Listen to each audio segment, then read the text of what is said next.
Sahabat yang budiman, sebagai umat Islam tentu kita sangat mengagungkan sosok Sayyidina Muhammad SAW. Karena beliau adalah utusan Allah yang membawa ajaran Islam sebagai rahmat bagi semesta alam.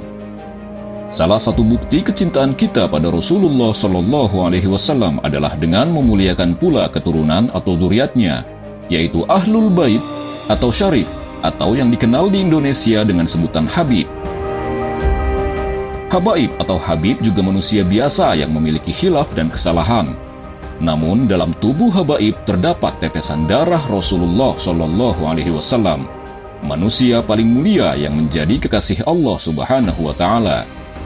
Maka bagi siapa yang memiliki predikat tersebut, sungguh ia memiliki nasab yang mulia. Predikat Habib bukanlah sebuah predikat sembarangan yang dapat begitu saja orang menggunakannya.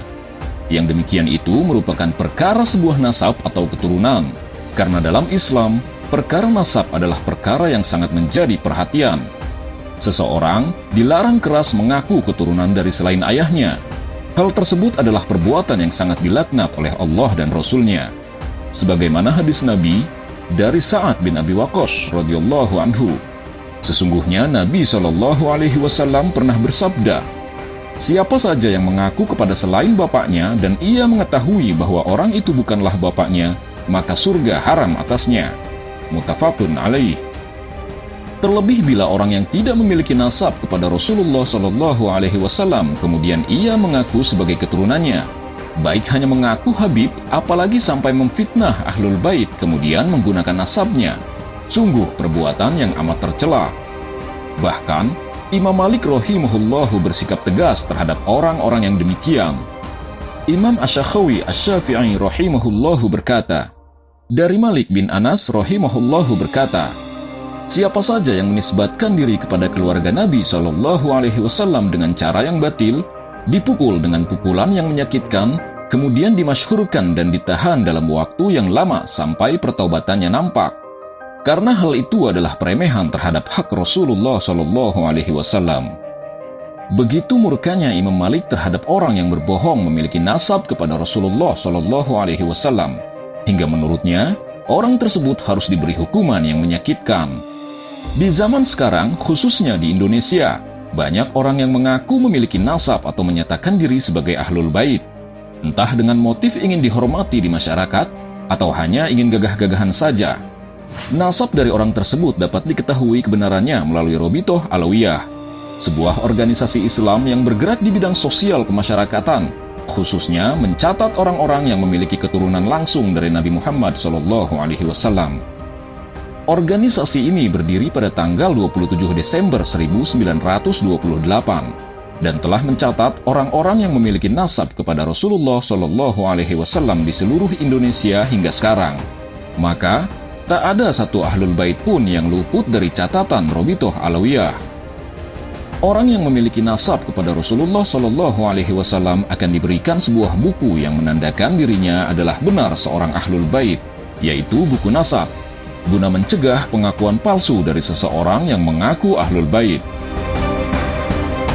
Selain Robitoh Alawiyah, terdapat juga lembaga yang menitik beratkan dalam hal pemeliharaan, penertiban, pencatatan dan penelitian kemurnian silsilah keturunan Rasulullah SAW yang bernama Naqabatul Ashraf Al-Kubra.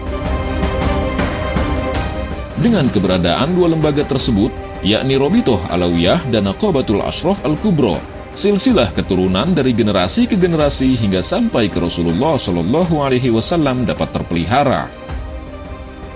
Di samping dua lembaga pencatatan nasab tersebut, ada sebuah laskar yang turut menjaga marwah keberadaan Ahlul Bait di Indonesia.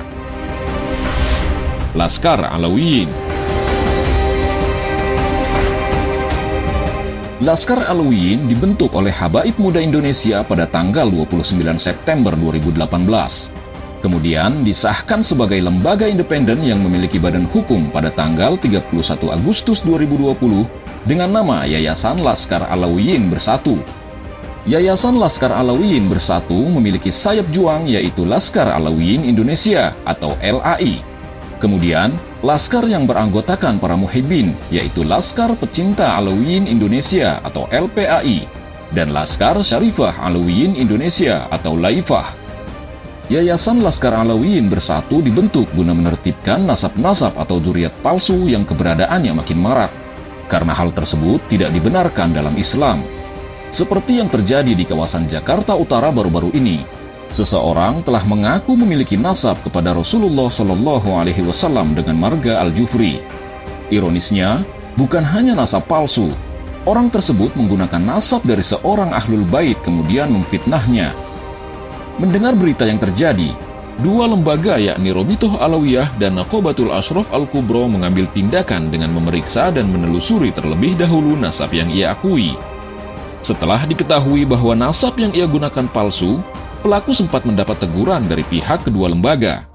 Namun, ia tetap bersikeras dengan kebohongannya. Ia masih saja mengaku sebagai ahlul bait dengan marga Al-Jufri. Bahkan anak dari pelaku berniat menikahi seorang syarifah dengan bekal nasab palsunya. Hal tersebut membuat geram banyak pihak, hingga pada suatu malam beberapa anggota dari Laskar Pecinta Alawiyyin Indonesia atau LPAI mendatangi rumah orang tersebut guna memberi peringatan. Tak ada tindak kekerasan sedikit pun. Kami hanya memperingati orang itu untuk tidak menggunakan nasab palsu. Karena itu perbuatan tercela yang sama dengan menghina baginda Rasul, ujar Chang Aji dari LPAI.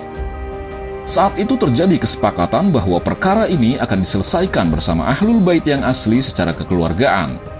Menyepakati keputusan tersebut, Laskar Pecinta Alawiyyin Indonesia berkoordinasi dengan Laskar Alawiyyin Indonesia untuk turut serta dalam musyawarah. Ketua Laskar Alawiyyin Indonesia pun turun tangan guna menengahi musyawarah tersebut. Dalam musyawarah itu, pelaku tidak dapat membuktikan kebenaran nasab yang ia gunakan.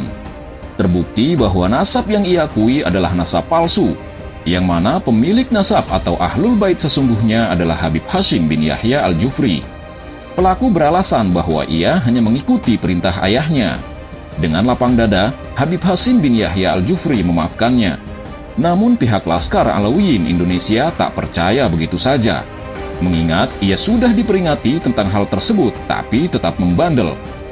Hingga akhirnya pelaku diminta membuat surat pernyataan dengan mengakui kebohongannya dan tak akan mengulangi kesalahannya lagi.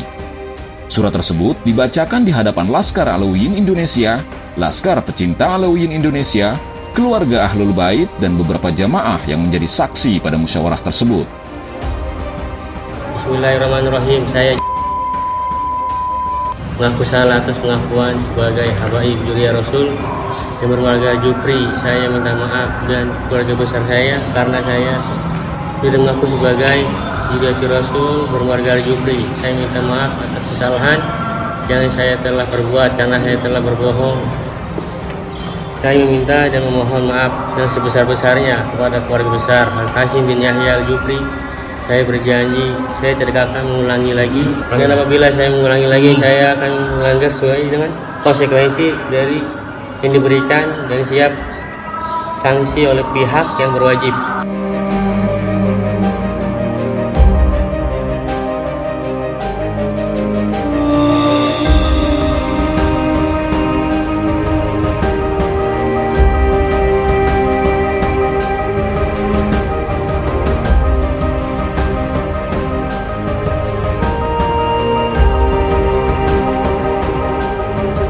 Kiranya kasus ini dapat menjadi pelajaran bagi kita semua, bahwa perkara nasab bukanlah perkara biasa dalam Islam, apalagi berkaitan dengan nasab Rasulullah SAW dan sampai memfitnah dzurriyyatnya.